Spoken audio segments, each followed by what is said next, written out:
సేవా సంస్థ ద్వారా అర్జున్ రావు గారి జ్ఞాపకాలు ఈ మంచి కార్యక్రమాలు చేయటం వలన ప్రతి ఒక్క పేదవాడి మనసులో సహాయం పొందిన మనసులో చిరంజీవిగా చిరస్థాయిగా అర్జున్ రావు గారు సజీవంగానే ఉంటారని కూడా మీ అందరికీ తెలియజేస్తాం.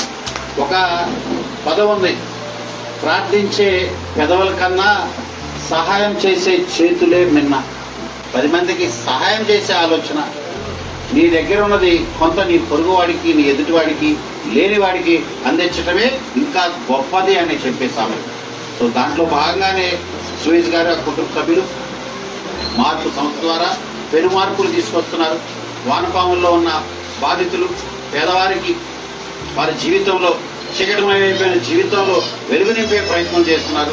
ముఖ్యమంత్రి చంద్రబాబు గారు చేపట్టిన P4 అనగానే పబ్లిక్ ప్రైవేట్ పీపుల్ పార్ట్నర్షిప్. అంటే ఏదైతే పబ్లిక్ ఉందో, అదేవిధంగా ప్రైవేట్ సంస్థ ఉందో, అదేవిధంగా ప్రజలు ఉన్నారు, ఈ ముగ్గురిని కలయికతో చేసే పార్ట్నర్షిప్పే దాన్నే P4 అంటారు. సో తద్వారా అందరికీ లబ్ధి జరగాల, బాధితుల్ని గుర్తించి వారికి సహాయం చేయాలి. ఇంకొకరు డీన్గా ఉన్నారు ఇంకొక చోట, అదేవిధంగా మిగిలిన ఫ్యామిలీ అల్లుడు కూతురు అందరూ కూడా డాక్టర్లు నన్ను ఘనంగా సన్మానించారు. నేను శాసనసభ్యుడిగా ఆ సామాజిక వర్గం శాసనసభ్యుడు వాళ్ళు చాలా సంతోషం. అంతా ఇందాక నేను వెళ్ళిపోతే ఒకటే రిక్వెస్ట్ చేశాను, అవకాశం ఉంటే 1-2 ఫ్యామిలీని ఎప్పుడైనా సాయం చేయాలంటే మీరు ఎప్పుడో చెప్పండి, సాయం చేయడానికి నేను ముందుంటామని కూడా వారు కూడా మాటిచ్చారు. బాపట్ల పాలిటెక్నిక్లో సీట్ వచ్చింది. మా నాన్నగారు నన్ను జాయిన్ చేసుకుని వాస్తవంగా యాక్సిడెంట్ అయింది. అప్పుడు మాకు ఆర్థిక పరంగా ఎవరు లేరు.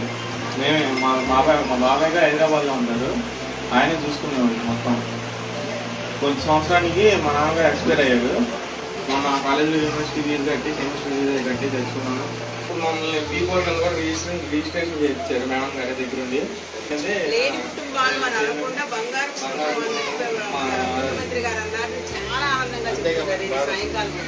మిమ్మల్ని బంగారంలా చూసుకుంటాము, మీరు బంగారు కుటుంబం అయ్యేలా చూస్తామని చెప్పడానికి ముఖ్యమంత్రి గారు ఆలోచన చాలా గొప్ప. ఫ్యూచర్లో నా ఉద్యోగం వచ్చినప్పుడు నేను కొద్దిగా ఒక 10 మంది మార్గదర్శకులు అవుతాను.